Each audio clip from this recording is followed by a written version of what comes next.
I worked 3 full-time jobs for 4 years. Impossible, you say?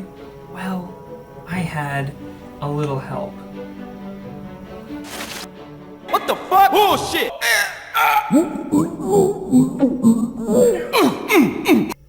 Huh?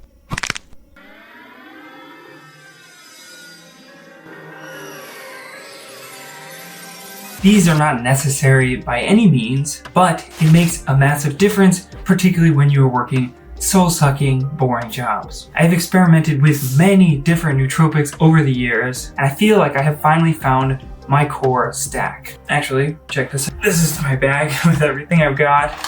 And today, we're gonna go through my nootropic stack that let me juggle 3 Zoom calls simultaneously without going insane. So we'll start with the bedrock. What do I take every single day? And then, what do I take for special occasions? And finally, what is the 80-20 approach? If I only had to take 2 things, I don't want to be lugging around this everywhere I go, what would I take? Now remember, I'm not a doctor, and even if I was, still just a random dude on the internet. Do your own research. I've linked the studies below if you're looking into any of these. Let's get into it. My daily stack, the Sanity Protocol. Starting off with a simple multivitamin. I feel like nothing would be complete without a multivitamin. I take it just as insurance. Now ideally, if you're eating a good diet, you will get all the nutrients that are there, but just in case, pop a little multivitamin, it can't hurt. If you don't have lime green tea, are you really doing it right? I don't know. Next up, when I was in college, I tried saving money and thought it would be a good idea to buy this supplement in bulk and take shots of it. I'm talking about fish oil, baby. The first time that I took a shot of it, I threw up, and then for the rest of the day, I had burps which tasted like fish. It was horrible, but fish oil generally is pretty great. And the research behind omega-3 is extremely robust. It helps reduce inflammation, specifically in the brain, and support memory, which for someone with Alzheimer's and dementia in the family, seems like it's a pretty good bet. Now, can you really tell the difference after you pop a couple omega-3 pills? Not really, but it feels like a decade-long bet that will probably pay off. But this next one, you definitely can feel. I'm talking about L-theanine, baby. So it was discovered in 1949 by Japanese scientists and was actually extracted from green tea leaves. And it turns out that Buddhist monks have been drinking matcha before ceremonies for centuries. Specifically for people with anxiety, it helps calm your nerves, reduce the jitters, and there's something poetic about a hidden compound inside of tea leaves, subtly providing wisdom to people for centuries. Now, I take 200 to 400 milligrams of it every single day, depending on what I'm doing. It helps smooth me out, take the edge off, particularly when I pair it with the next substance, Coke. You wish. Caffeine. Fun fact for you, I didn't have a single drop of this nut juice until I was 18. I was born with a heart condition where basically my heart would beat twice sometimes instead of once, which meant that I couldn't have anything that would speed up my heart because I might die. So we're talking no caffeine, no chocolate, no heights. But apparently, I outgrew it. And now I'm trying to make up the lost time by slamming as much caffeine as humanly possible. And my preferred method of consumption at the moment is yerba mate. I took a recent trip to Argentina and I fell in love with it. It forces you to drink it a little bit slower because you have to add water to it just a little bit.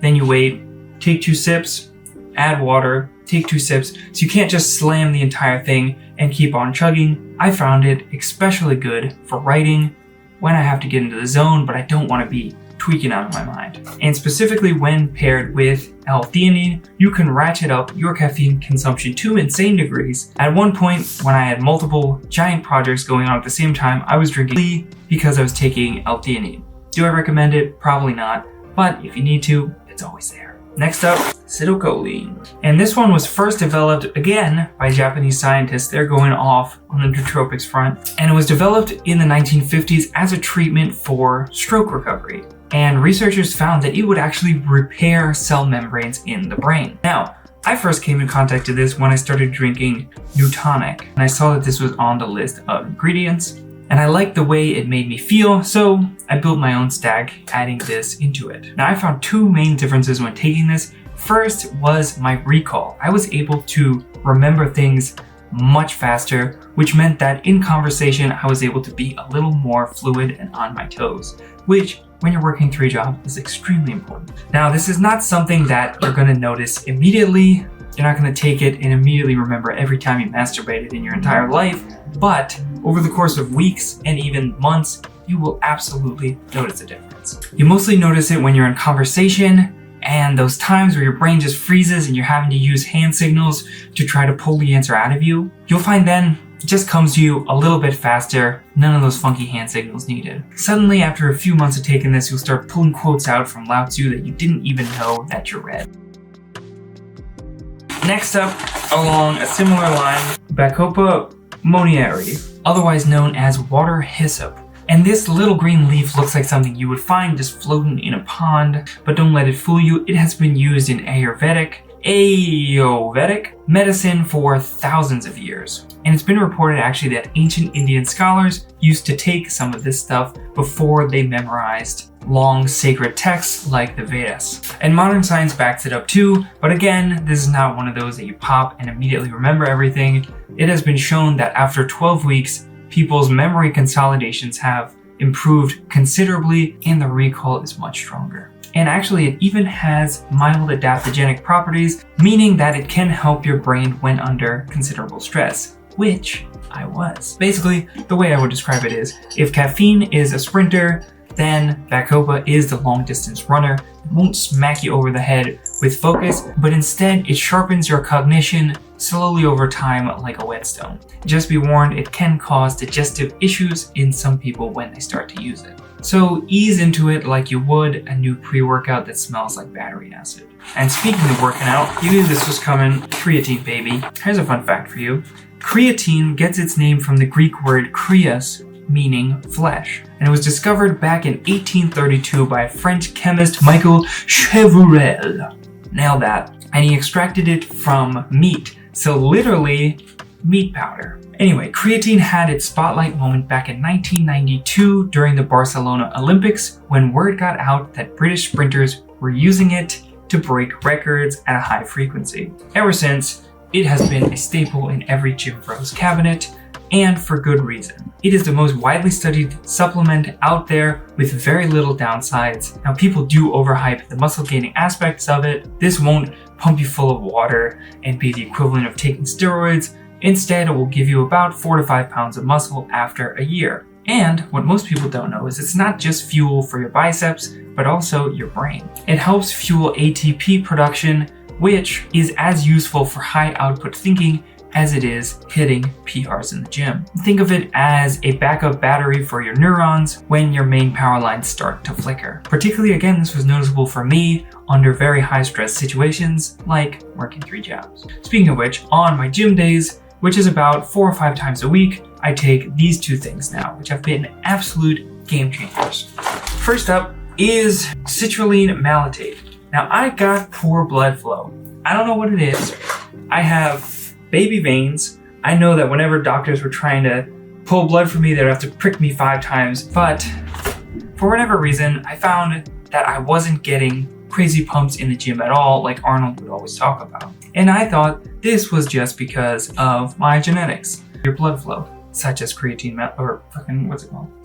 citrulline malate. I found that it makes a huge difference, but if you already got the trains running through your veins on schedule, maybe you could skip it. Now, next up, this is a little bit duplicitous, but I take alpha GPC, and this is basically a cousin to acetylcholine. The C in alpha GPC is choline, and the full name for it is alpha glycosylphosphorylcholine. Alpha glycosylphosphorylcholine. It's alpha GPC. It has similar effects to acetylcholine that we mentioned earlier, but the specific thing I like from alpha GPC is it helps with your power output. And I found specifically, I've been trying to hit the gym harder lately now that I only have 1 job and I'm retired. I find that I can eke out a little bit more performance, get an extra rep here or there, and for me, that seems pretty worth it. Though allegedly, it also helps with your mental performance, it helps boost focus and improve your memory. But long term, if I was only to take 1, it would be this one. Mostly because alpha GPC, if you take it too often, does give you headaches. Looking in the bag, and it seems like I forgot a couple. The first one being teacrine. And this basically is if you get to the point where you're taking caffeine and it makes you tired, or you want to quit caffeine, but you still want to get the boost, teacrine basically has the same exact effects, but allows your adenosine receptors a little bit of a break. So then when you come back to caffeine, they're fresh and ready to go, giving you the jolt that you're looking for. Forgot about this one. I take collagen. This is one of the ones where I have no idea if it's actually doing anything, but I beat the hell out of my knees while playing ping pong, and I'd like to think that shoving this dust in my nose makes a difference, but who really knows? Oh, check this out.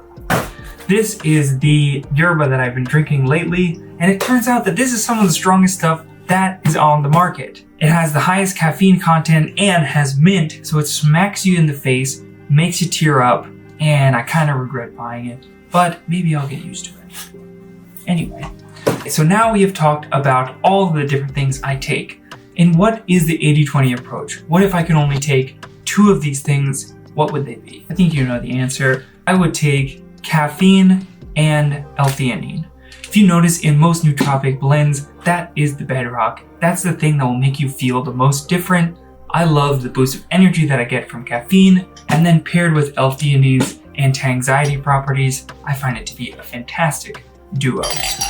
And on top of that, if I had to be greedy and pick one more, it would probably be creatine, just because of its well-studied nature and the fact that I'm trying to put on some more muscle. So everything else could go out the window. And if you were to try one thing, I would give L-theanine a try, but again, I'm not a doctor. So start small, log your experiences, and level up. As always, subscribe. Thanks for watching. Oh, also I've been experimenting with nicotine recently, not in the form of smoking, but in the form of a gum. Maybe I'll write some